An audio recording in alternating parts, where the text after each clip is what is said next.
This was supposed to be just another normal school day. The bell had just rung, and students were scattered around the front entrance, chatting, laughing, and preparing to head to class.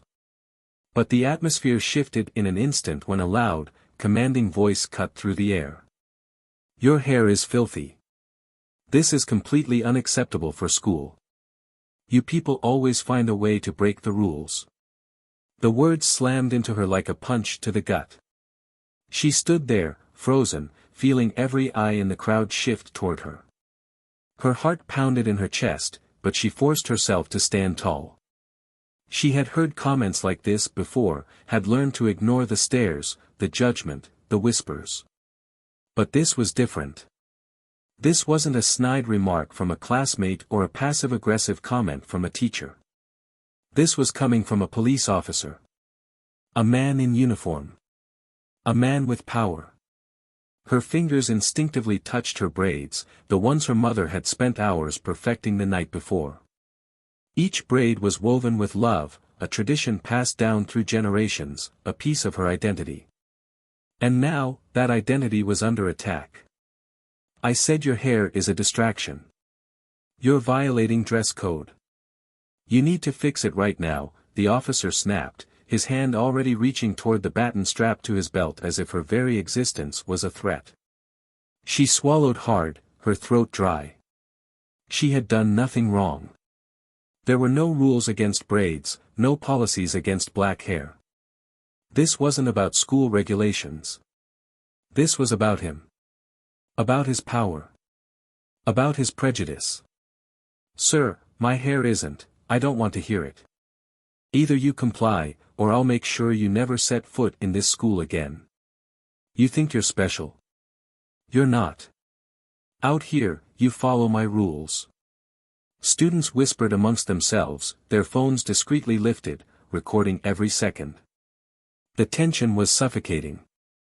A teacher stood nearby, her lips pressed into a thin line, her silence louder than any protest she could have made. The officer took a step closer. His shadow loomed over her, his sneer making her stomach twist. "I'll handle it myself," he muttered, reaching into his belt and pulling out a pair of clippers. Her breath caught in her throat. No. He wouldn't. He couldn't. But he did. Without hesitation, he gripped the top of her head and flicked the switch. The sharp buzz of the clippers drowned out the gasps of the students around her. Before she could react, before she could even scream, she felt it, the first brutal swipe against her scalp. The sensation of her braids being ripped away, piece by piece.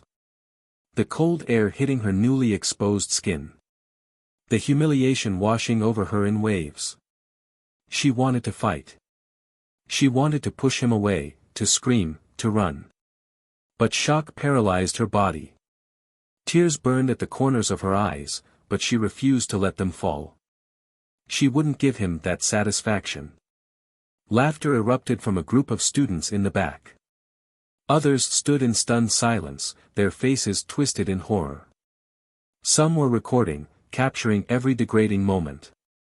"Now, you look decent," the officer muttered as he tossed a handful of her braids onto the ground like they were trash. "Consider this a lesson in discipline." Her fingers trembled as she reached up to touch her scalp. The uneven patches, the jagged cuts where her hair had been butchered. She felt stripped, exposed, powerless. But then, a voice, deep, commanding, filled with authority, cut through the chaos. "Turn around. Right now." The officer froze. The laughter stopped. The students' phones were still lifted, recording. The air thickened with something new. A shift in power. A silent warning. Slowly, the officer turned. His smug expression wavered the second he locked eyes with the man now standing at the front of the crowd. A man whose presence sent a visible chill down his spine. A man he recognized immediately. Because this wasn't just an angry father. This was an FBI agent. And the look in his eyes made one thing very clear: what happened next would change everything. But how far would justice go? What would happen when power clashed against power? And most importantly, would this officer get away with what he had done? Stay tuned. You won't believe how this story ends. Before we begin this story, we want to make something clear: Plow of Twist stands firmly against racism in any form. No one should ever face discrimination because of the color of their skin, and we will always use our platform to expose injustice and tell stories that matter. To our black viewers, you are powerful, you are valuable, and you deserve respect. Your culture, your history, and your identity should always be celebrated, never diminished. Now, get ready for an intense and emotional story. If you support justice, hit that subscribe button and turn on notifications. Let's dive in. Enjoy the story. Atlanta, Georgia, was a city of contradictions. It pulsed with history, culture, and resilience, a place where black excellence thrived, yet where shadows of injustice still clung to the streets like a ghost that refused to be exorcised. The sun rose over brick-lined sidewalks and towering skyscrapers, casting long shadows over neighborhoods that told stories of triumph and struggle alike.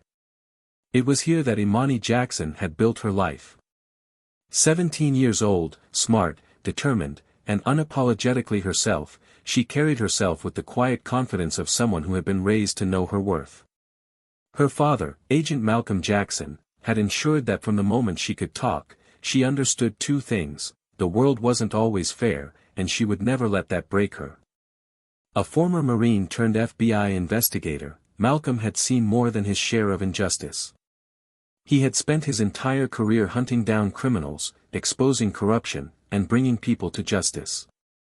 But despite all the power and authority he wielded, he knew that none of it could shield his daughter from the realities of being black in America. And that knowledge haunted him. Imani had always admired her father, even when she didn't always agree with his strict rules.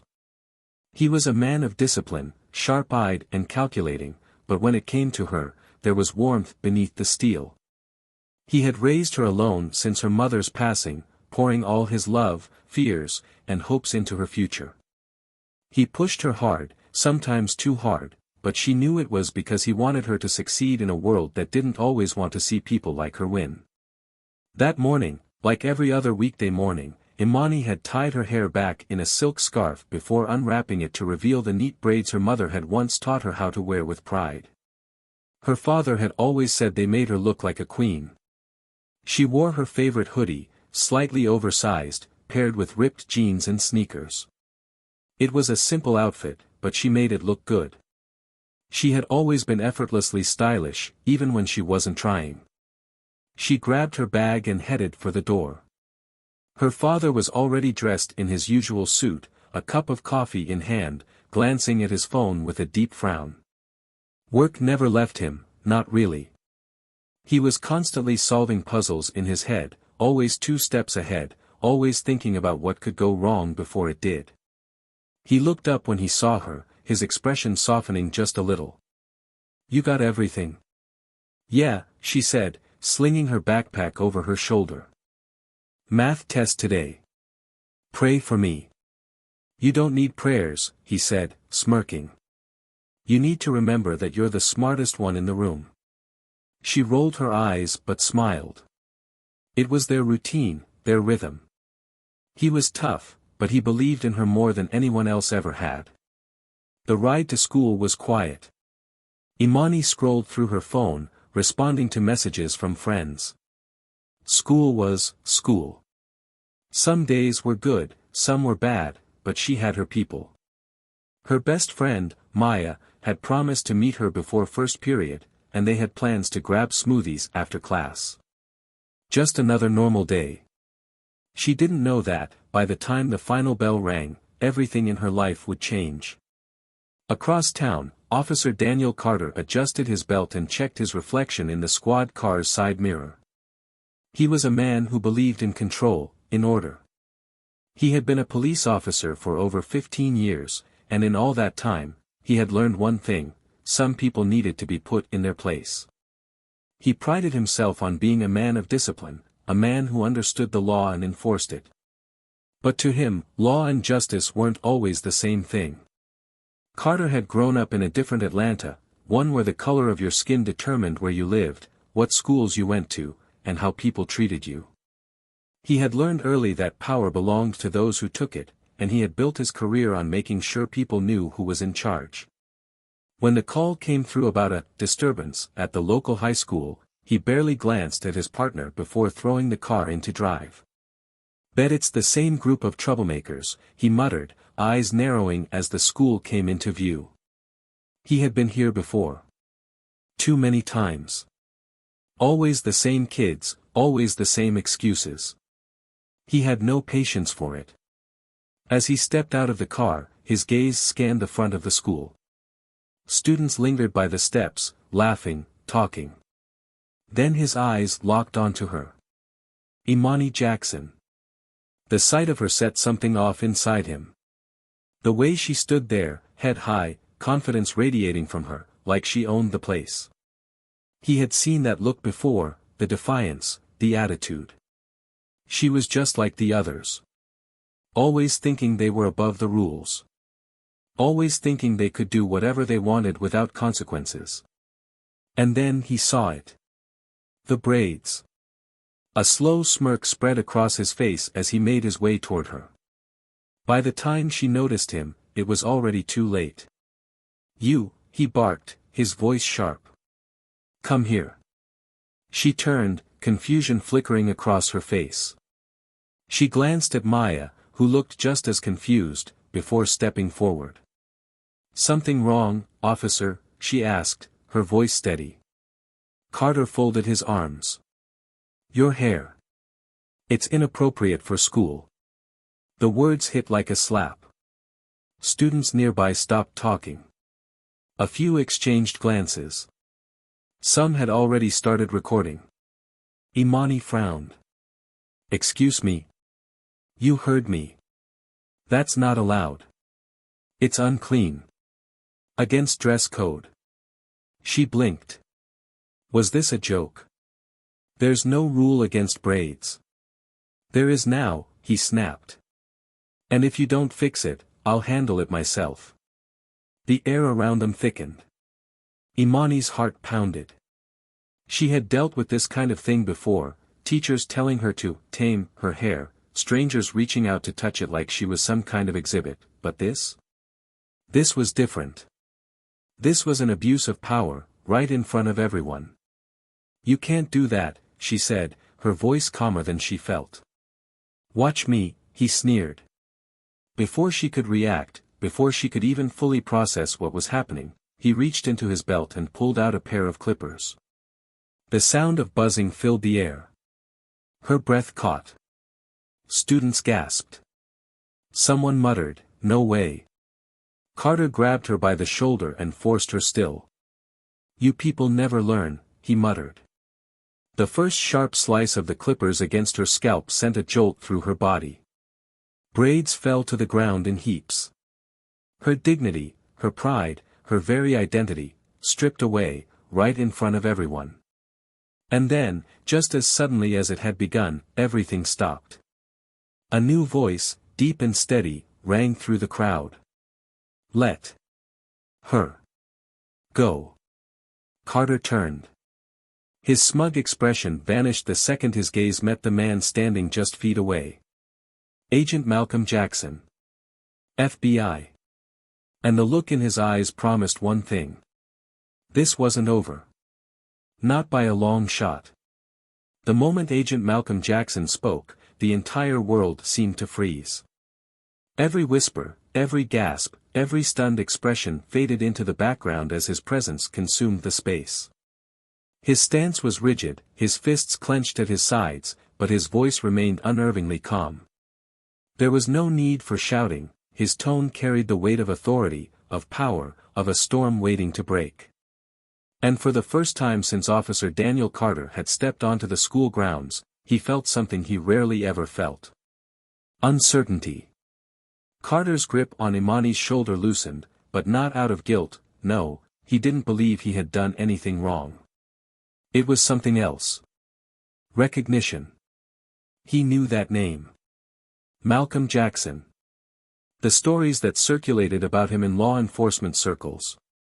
The high-profile cases. The takedowns. The fact that he had built his career dismantling men who thought they were untouchable.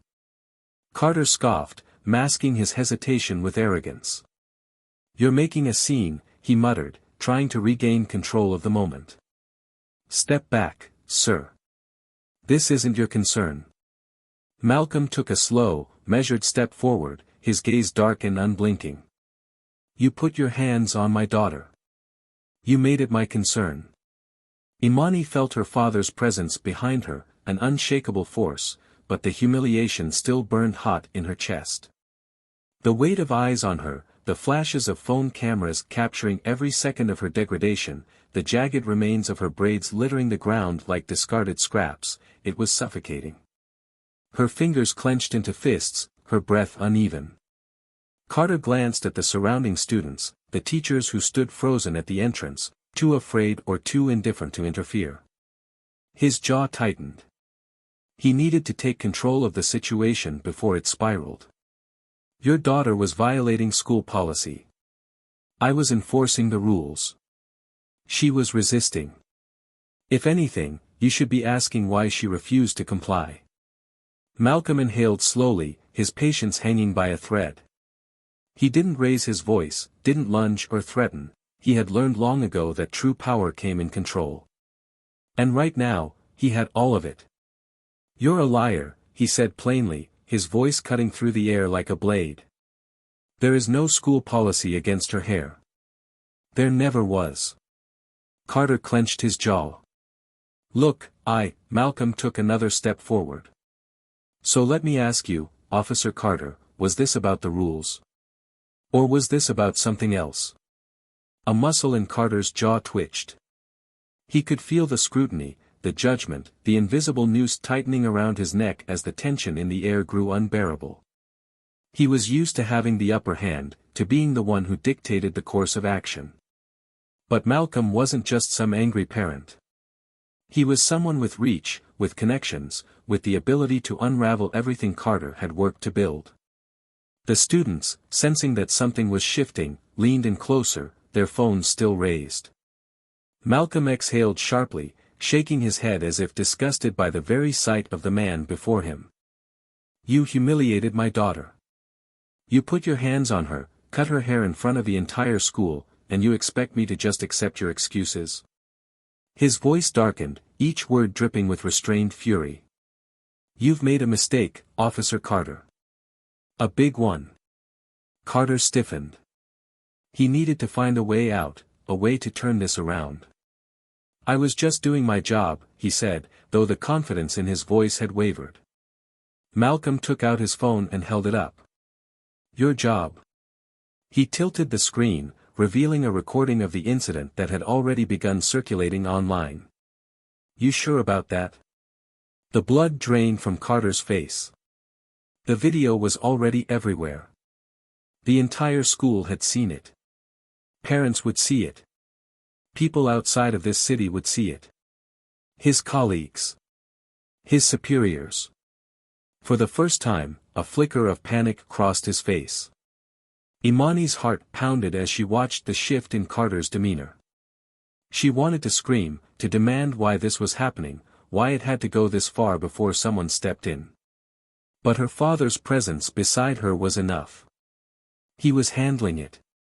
He always handled it. The silence stretched thick and unbearable until a new voice entered the fray. "Sir," another officer said, stepping forward. Carter's partner.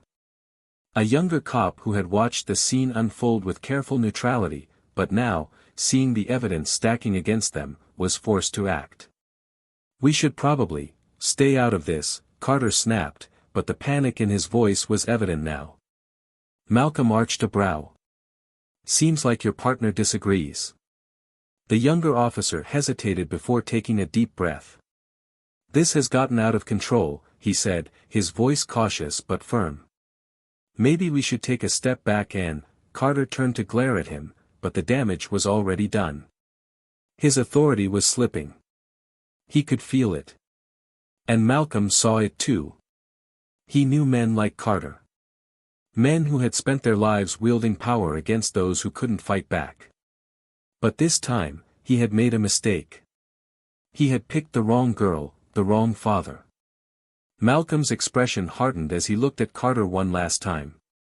"You're going to regret this," he said, his voice like thunder before the storm. Carter swallowed hard, but before he could respond, another voice interrupted. "Mr. Jackson." The school principal, a balding man with nervous eyes, pushed his way through the crowd. His face was pale, his movements jittery, as if he had only just realized the weight of what had happened. "Please, let's talk inside, away from all this." Malcolm didn't move. His gaze never left Carter. "You should be addressing my daughter, not me." The principal turned to Imani, who stood rigid, her expression unreadable despite the fire in her eyes. Miss Jackson, I'm so sorry, Imani didn't say a word. She didn't need to. The damage was done. Then, just as Malcolm turned to guide her away, another voice rang through the air, one that made Carter's blood turn to ice. "Agent Jackson," a deeper, more authoritative voice called from behind them. Malcolm's shoulders tensed slightly before he turned to face the man approaching. A federal agent. A man Carter recognized immediately. And in that moment, Carter knew. This wasn't just about a viral video anymore. This wasn't going to go away. The weight of what he had done settled on him fully, but he still clung to the belief that he could find a way out, that somehow, he could escape the consequences barreling toward him. But Malcolm Jackson knew better. And by the time this was over, the entire city would too. The tension in the air was thick enough to choke on. The school grounds, once filled with the usual hum of teenage voices, had fallen into a suffocating silence. All eyes were on Malcolm Jackson and Officer Daniel Carter, two men standing at the epicenter of a storm about to break. The crowd of students, still clutching their phones, had stopped recording, not because they weren't interested, but because the weight of the moment had pressed down so hard that even breathing felt intrusive. Carter's face had hardened into something unreadable, but Malcolm could see it, the flicker of realization, the cracks forming in the carefully constructed arrogance. This was no longer a matter of school policy, no longer something he could brush off with a report full of twisted truths. He had crossed a line, and now, for the first time, he understood that he would not be the one in control of what happened next. The federal agent who had called Malcolm's name stepped forward, his presence commanding the attention of everyone around them. He was tall, his suit crisp, his expression unreadable behind dark sunglasses. But Malcolm knew him. Special Agent Derek Foster, Internal Affairs. A man who didn't just show up unless something serious was about to unfold. Foster didn't spare Carter a glance at first, his gaze was locked on Malcolm, the weight of unspoken understanding passing between them. Then, and only then, did he finally shift his focus to the officer who stood stiff and silent, the uniform that once granted him unchecked authority now feeling like a prison wrapped around his skin. "Officer Carter," Foster's voice was steady, professional, but there was an edge to it that made it clear this wasn't a casual conversation. "I'm going to need you to come with me." Carter's jaw tightened. He straightened his back, glancing between Malcolm and Foster, searching for an out, a way to shift the power dynamic back into his hands.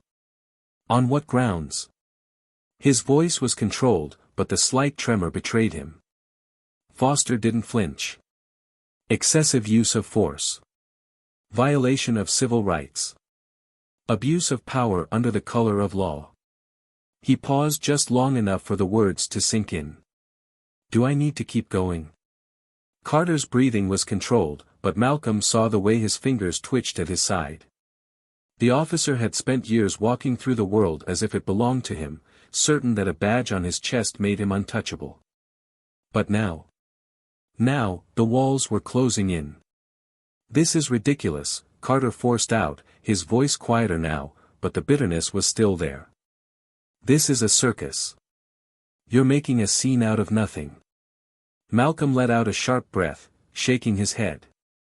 "You humiliated my daughter in front of the entire school," he said, voice deceptively calm. You put your hands on her. Cut her hair like she was nothing. And now you want to play the victim?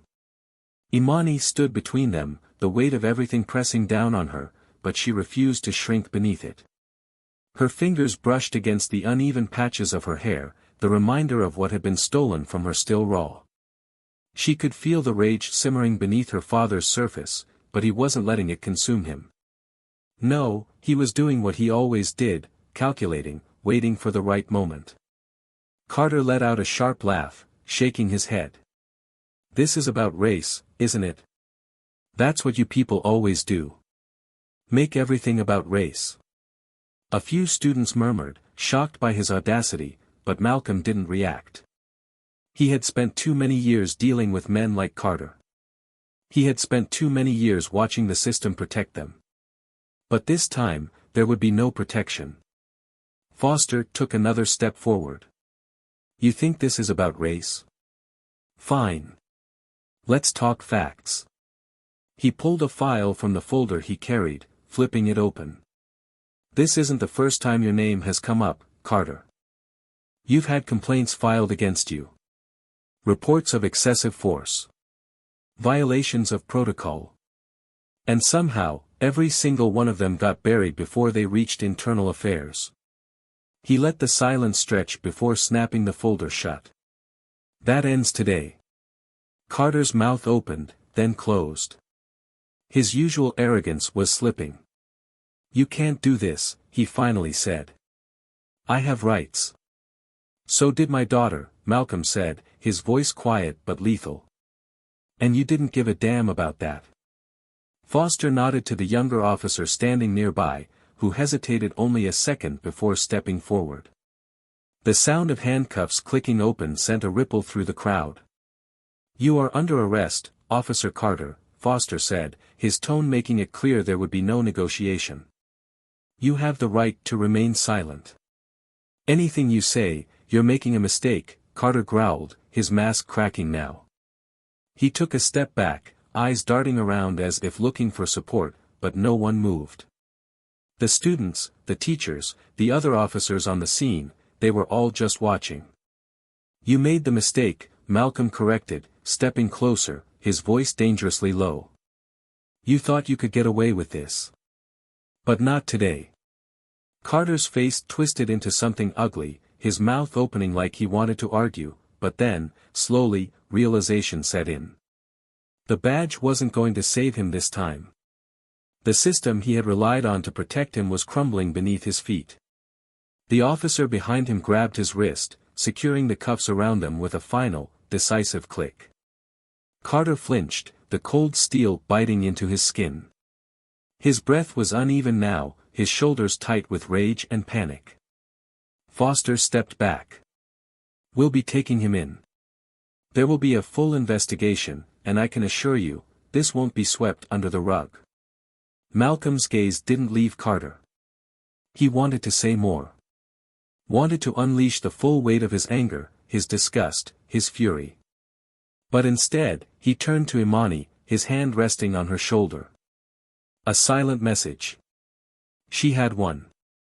As Carter was led away, the students who had been watching, silent and breathless, finally began to move.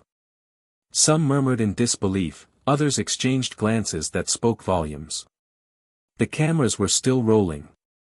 This moment, this humiliation, would follow Carter for the rest of his life. And Malcolm Jackson? He would make sure of it. As the handcuffs clicked around Officer Carter's wrists, the weight of the moment settled over the entire scene. The tension didn't dissipate, it thickened, pressing down like a storm cloud just before the thunder rolled. The students remained silent, their phones still capturing every second, their expressions frozen somewhere between shock and vindication. No one spoke. No one dared to break the moment. Not yet. Imani stared, her breath shallow, her fingers still brushing against the uneven patches of her hair. She wanted to feel relief, wanted to feel like this moment had erased what had been taken from her, but it hadn't. The sting of humiliation still clung to her skin. The ache of loss still sat in her chest. She had been stripped of something that had never belonged to Carter in the first place, something sacred. And now, watching him stand there in cuffs, she couldn't tell if it was enough. Carter jerked against the officer's grip, his breath quick and uneven. "This is insane," he snapped, his voice carrying a frantic edge that hadn't been there before. "You're going to ruin my life over this? Over some hair?" Malcolm's expression didn't change. "No," he said, his voice low and deliberate. "You ruined your own life." Carter shook his head, disbelief flashing across his face. His arrogance hadn't fully drained, there was still a glimmer of something in his eyes, something that said he didn't believe this was real, that he still thought he could talk his way out of this. "I was doing my job," he argued, his voice rising. "I was enforcing the rules. These kids, these people, they think they can do whatever they want. They don't respect authority. They don't respect the law." Imani felt something in her snap. The words hit her like a slap, like a fresh wound over one that hadn't even begun to heal. Her fists clenched at her sides, and for the first time, she stepped forward, closing the distance between her and Carter. Her voice was steady, but there was a fire behind it, one that had been simmering beneath the surface, waiting for the moment to break free. "You think this is about respect?" she said, her words cutting through the air like a blade. "You think I don't respect authority? I respected the rules. I did everything right. I showed up to school, I followed the dress code, I didn't break any laws. And you still saw me as a problem. You still thought you had the right to put your hands on me. To strip me of something that was never yours to take." Carter's lips parted like he wanted to respond, but nothing came out. "You humiliated me in front of my friends. You made me feel like I was nothing. And now you want to stand here and act like you're the victim?" Imani's voice trembled, but not with fear. With rage. With something deeper, something that had been buried for too long. "You don't deserve that badge. You don't deserve the power they gave you. Because you don't protect people like me. You never have." Carter's face twisted, his arrogance cracking, but before he could respond, Malcolm stepped forward, his presence a force of its own. His voice was quieter now, but it carried the weight of years, of experience, of knowing exactly who he was standing in front of. "I've spent my entire career dealing with men like you," he said, his tone cold and even. "Men who think a badge makes them invincible. Who think power means control, not responsibility. And I've seen how it ends for them. You know how it ends, don't you, Carter?" For the first time, something like fear flickered across Carter's face. "You thought you were untouchable," Malcolm continued, his voice never rising, never needing to. "You thought you could do whatever you wanted because the system would protect you. Because people like me don't usually get justice. Because the complaints always disappear, the cases always go away. But not this time." He took another step, lowering his voice even more, just enough that Carter had to listen. "This time, there are cameras. There are witnesses. There are people who aren't going to let this go. And I'm one of them." Carter's breath was coming faster now, his eyes darting around like a caged animal looking for an escape. But there wasn't one. Not anymore. Foster, still standing a few feet away, finally spoke. "We've already started the process. Your record is being reviewed. And from what I've seen, this isn't the first time you've abused your position." He tilted his head slightly, watching the way Carter flinched at the words. "This time, though. There's no covering it up." Carter let out a bitter, humorless laugh, but there was no real fight left in it. "You think they'll actually do anything?" he spat. "You think they'll throw me away over some internet outrage? Over some girl's hair?" Imani's jaw tightened, but Malcolm spoke before she could. "I think they will," he said simply. "Because I'll make sure of it." And there it was. The final blow. The moment Carter realized that Malcolm Jackson wasn't just a man angry about what had happened to his daughter. He was a man with power, with influence, with the ability to ensure that Carter never put on that uniform again. The officer holding Carter's cuffs nudged him forward. Time to go. Carter resisted for only a second, his breath shallow, his face pale. Then, with one last glance at the crowd of students, at the cameras still rolling, at Malcolm and Imani standing side by side, he lowered his head and let himself be led away. The silence stretched long after he was gone. The students, the teachers, the bystanders, they all stood there, processing, absorbing, understanding that they had just witnessed something that would be talked about for years. Imani exhaled slowly, the weight of it all settling into her bones. She turned to her father, searching his face, but before she could speak, he placed a firm hand on her shoulder. "You okay?" he asked, his voice softer now, quieter, just for her. She swallowed hard. "I don't know." Malcolm nodded, understanding. "You will be." And for the first time since this nightmare began, she almost believed him. The weight of what had just happened settled over the school like a thick, unshakable fog. The moment Carter disappeared from sight, led away in handcuffs, there was no eruption of cheers, no triumphant celebration, only a heavy silence, as if everyone present was still processing what they had just witnessed. The gravity of it, the sheer magnitude of seeing a man who had spent years wielding unchecked power finally being forced to answer for his actions. It wasn't the kind of victory that felt immediate. It was the kind that left an ache behind, the kind that reminded you just how much had to be lost before justice could even begin to take shape. Imani stood there, her body still tense, as though expecting something else to happen. She could feel the pressure of every eye on her, their gazes filled with something she couldn't quite decipher, pity, respect, uncertainty. Her fingers curled into fists at her sides, her breath steady but heavy. She should have felt relief. Should have felt some semblance of peace now that the man who had humiliated her had been taken away. But the truth was, she didn't. Not yet. Maybe not ever. Malcolm remained by her side, unwavering, but there was a shift in his expression now. His usual cold, calculated demeanor had softened just slightly, a quiet understanding in the way he looked at her. He had fought for her, had made sure Carter didn't walk away from this unscathed, but even he knew that no amount of consequences would undo what had been done. No amount of justice could take back the moment her dignity had been stripped from her in front of an entire school. The principal, still lingering nearby, finally found the courage to speak. "Imani," he started, his voice hesitant, unsure of how to navigate the situation. This was never supposed to happen.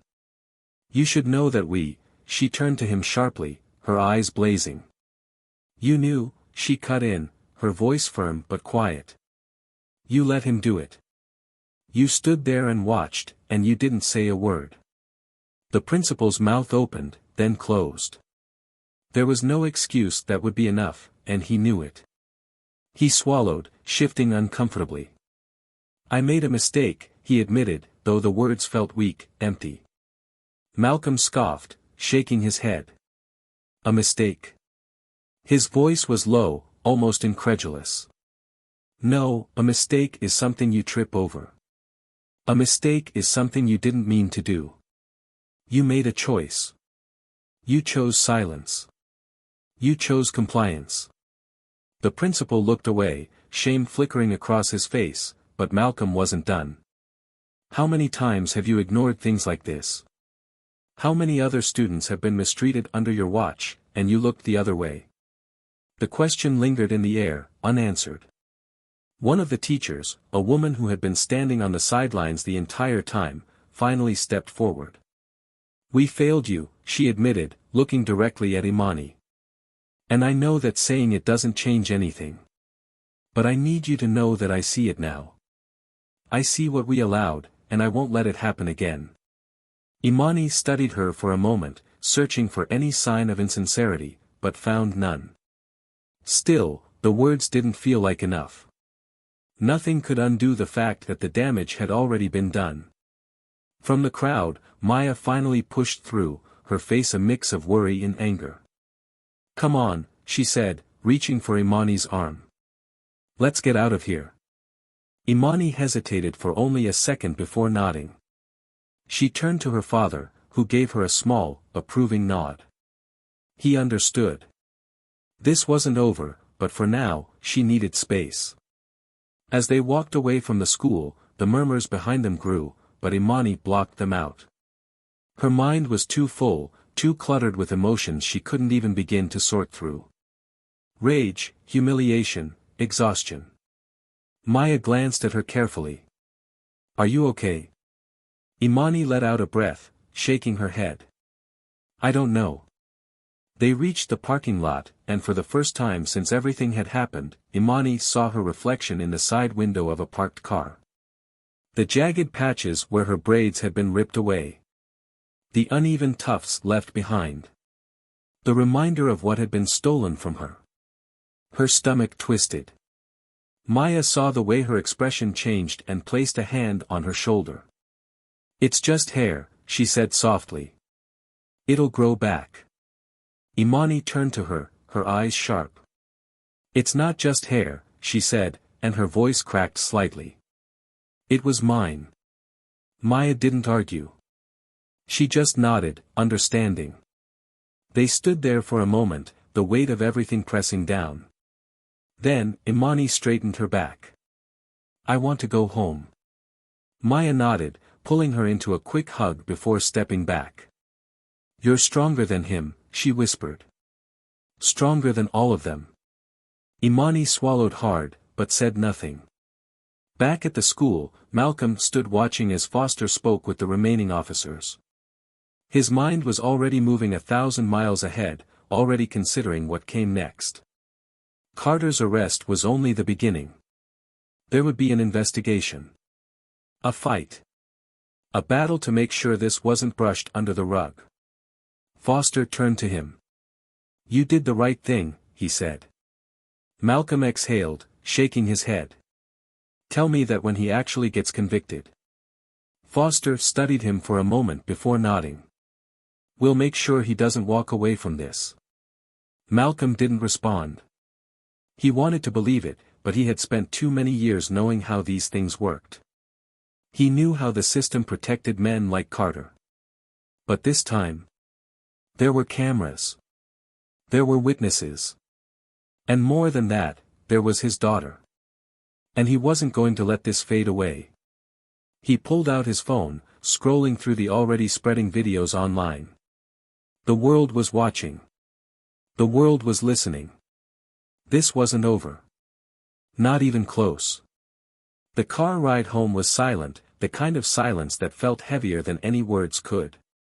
Imani sat in the passenger seat, her hands resting on her lap, fingers gripping the fabric of her jeans as if grounding herself. Malcolm drove with a steady, controlled grip on the wheel, his face unreadable, his mind clearly working through 1,000 thoughts at once. The hum of the engine was the only sound between them, neither daring to speak first.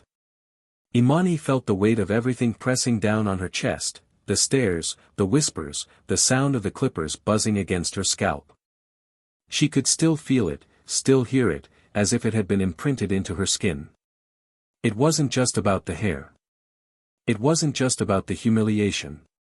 It was about the fact that a man in uniform had felt so entitled to her body, her identity, that he thought he had the right to take something from her. That he had done it in front of everyone, without hesitation, because he never believed there would be consequences. She turned her head slightly, stealing a glance at her father. His face remained hard, his eyes fixed on the road, but she could see the tension in his jaw, the way his knuckles were slightly white from gripping the steering wheel too tightly. She had seen him angry before, had seen him frustrated with the world and the way it worked, but this was different. This wasn't just anger. This was something deeper. Finally, after what felt like an eternity, she spoke. It's not over, is it? Malcolm inhaled slowly, exhaling through his nose before finally answering. No, he said, his voice low, controlled. Not even close. Imani swallowed hard, her throat dry. What happens now? Malcolm's grip on the wheel tightened just slightly before he forced himself to relax. "There will be an investigation," he said. "Internal Affairs will review everything. They'll look at Carter's history, his record, all the complaints that were ignored. The video is already viral. The department won't be able to sweep it under the rug this time." Imani let out a humorless laugh, shaking her head. "And what if they do? What if they still find a way to protect him? What if he just walks away from this like nothing happened?" Malcolm's jaw clenched. "He won't."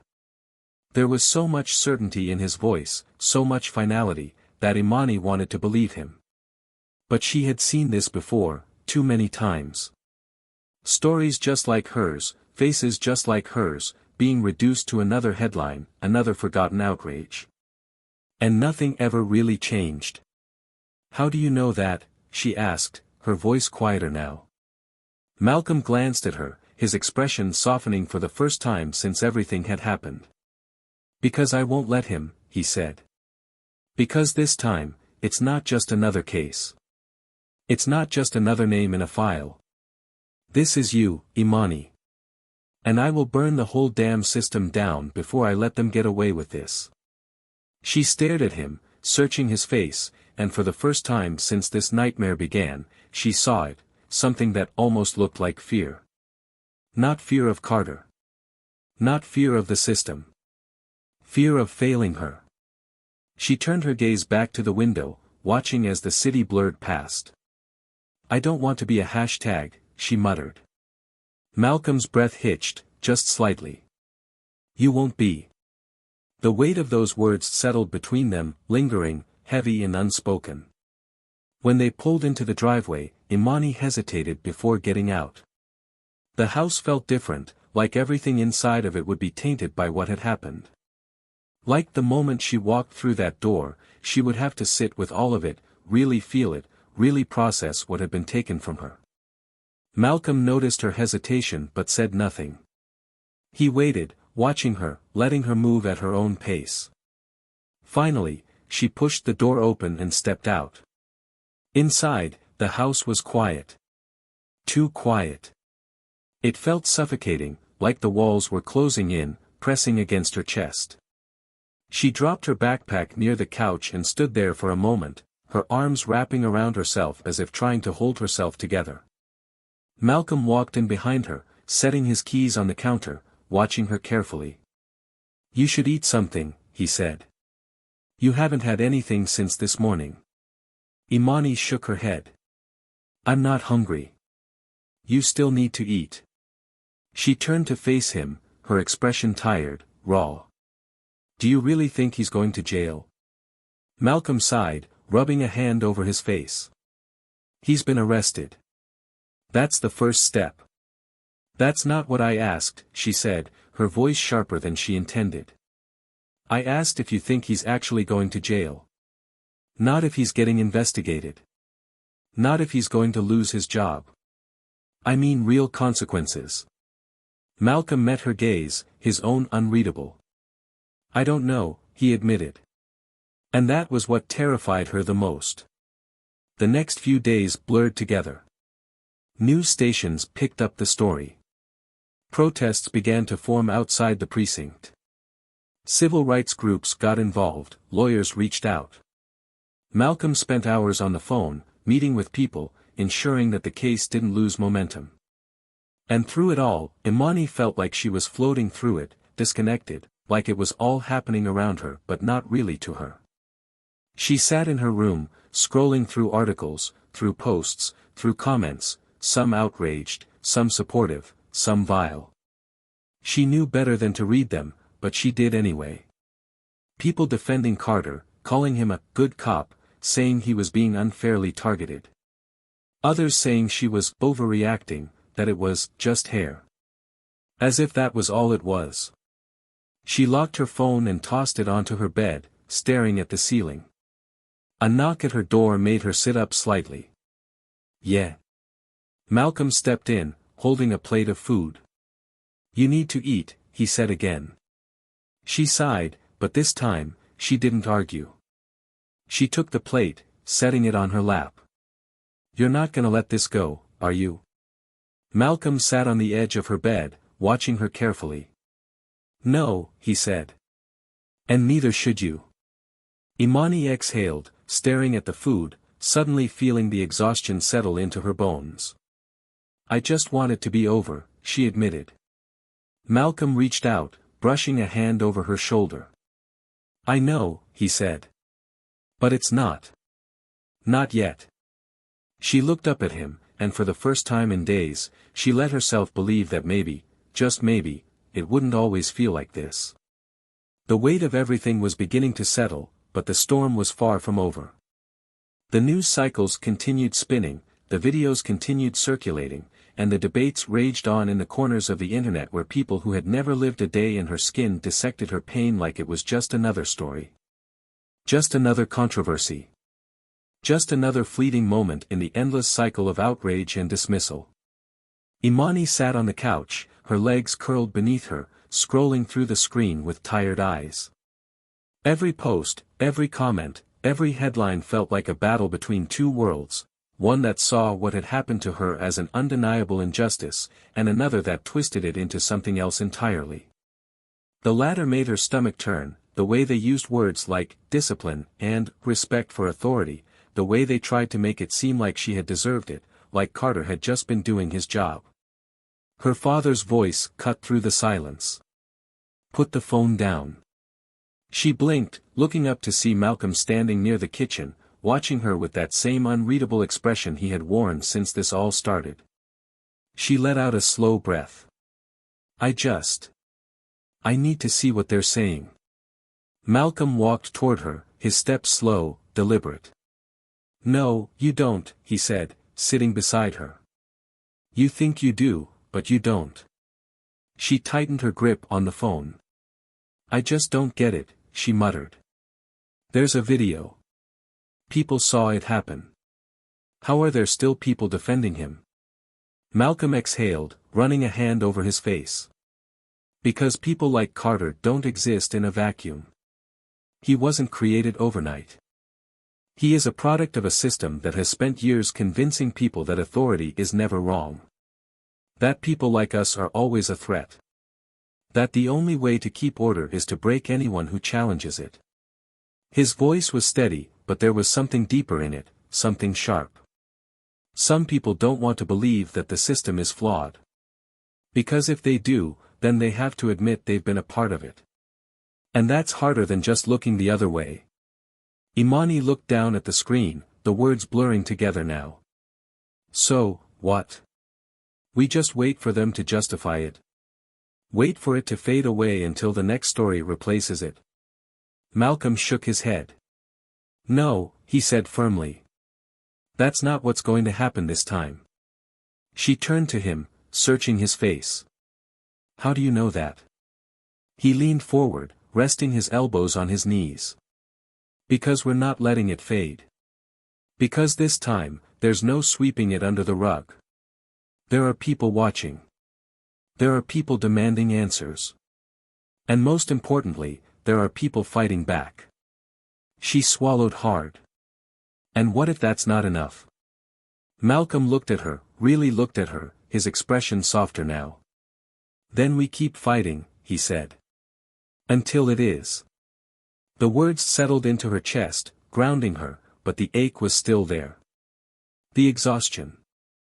The overwhelming feeling that no matter how much was done, it would never undo what had already happened. A knock at the door made them both turn. Malcolm stood, instinctively straightening his posture, his entire demeanor shifting into something more guarded. He checked the peephole before unlocking the door, opening it just enough to reveal Special Agent Foster standing on the other side. "Got a minute?" Foster asked, his tone even, professional. Malcolm stepped aside, letting him in. "What's the update?" Foster glanced at Imani before speaking, as if debating whether or not to say what he needed to say in front of her. But whatever hesitation he had disappeared when she met his gaze, unwavering. "Carter's lawyer is already moving," Foster said. "They're pushing for a reduced sentence, arguing that he was just enforcing school policy, that this has been blown out of proportion. Imani let out a bitter laugh, shaking her head. Blown out of proportion, she echoed. Right. Because cutting off a girl's hair in front of her entire school is just another day on the job. Foster exhaled through his nose. They're playing the public servant with a spotless record angle. Saying he was under stress, that this was a lapse in judgment, not a pattern. Malcolm's jaw tightened. A lapse in judgment, he repeated, his voice low. And the complaints before this? The ones that were buried? Foster nodded. We've managed to unseal some of them. But nothing ever stuck. No official disciplinary action. No paper trail that would make this look like anything more than an isolated incident. Imani could feel the frustration simmering inside her, burning through the exhaustion. So what does that mean? Foster hesitated.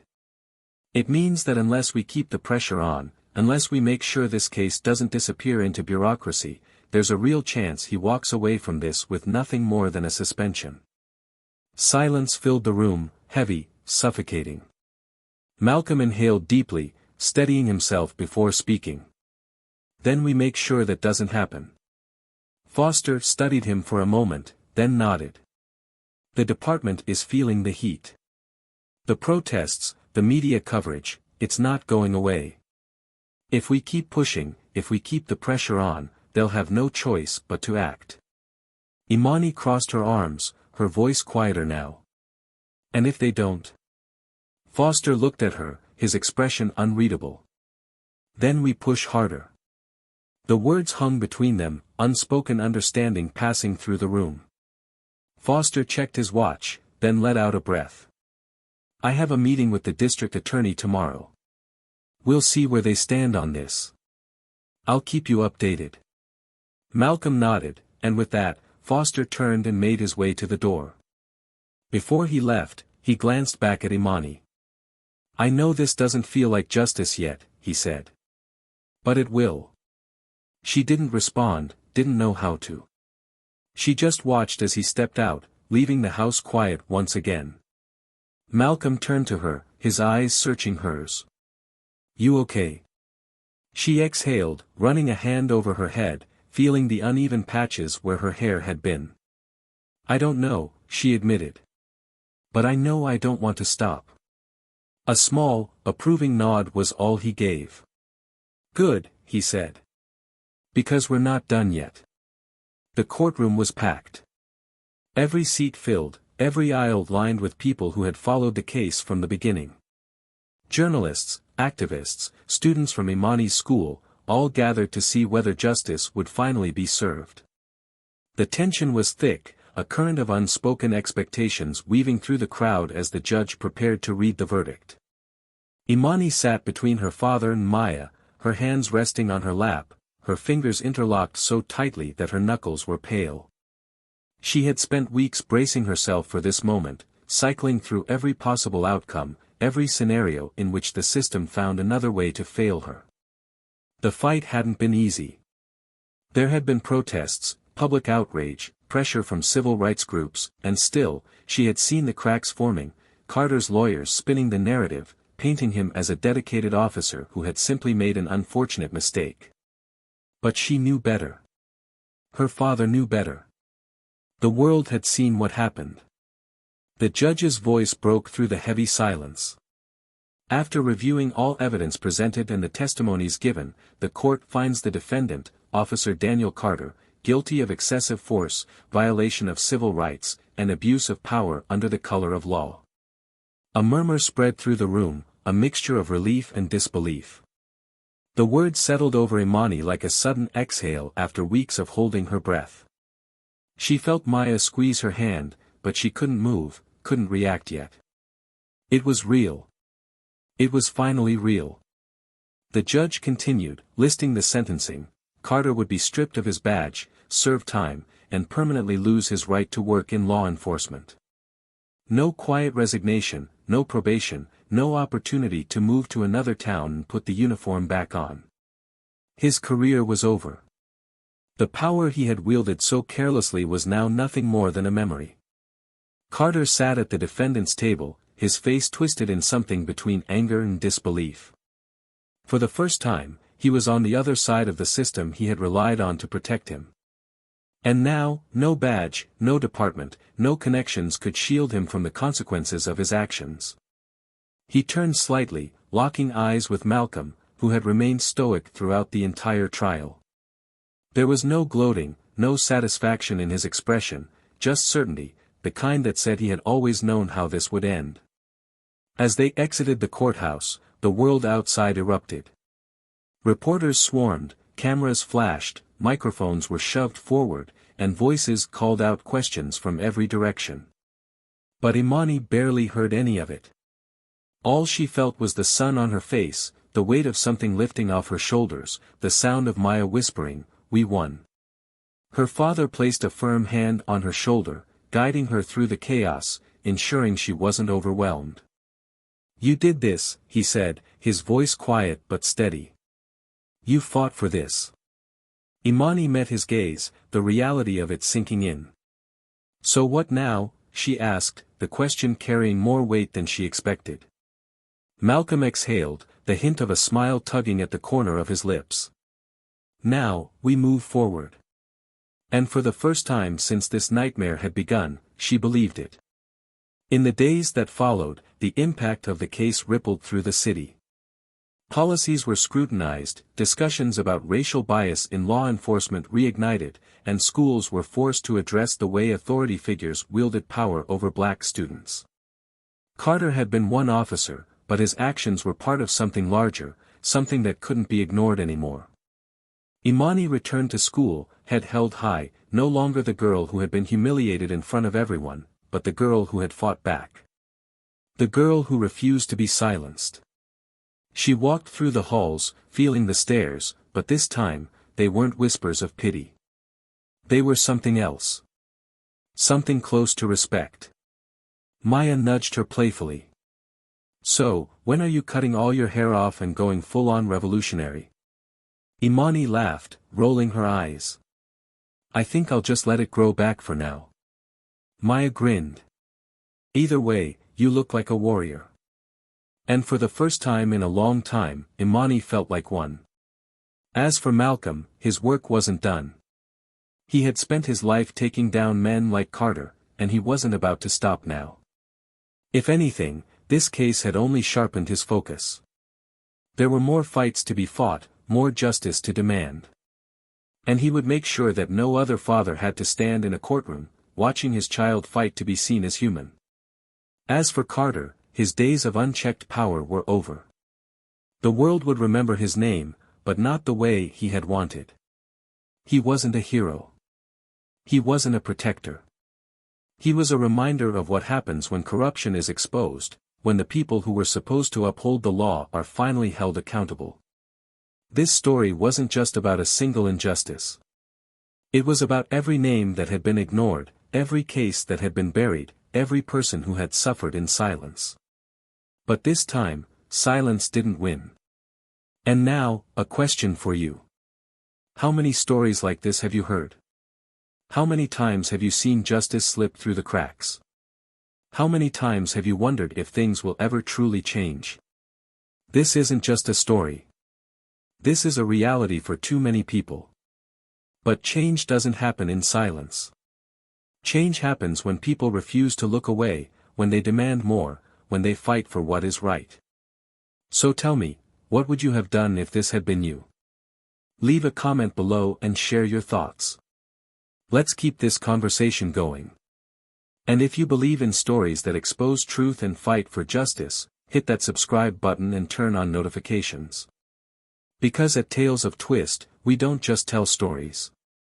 We tell the stories that need to be told.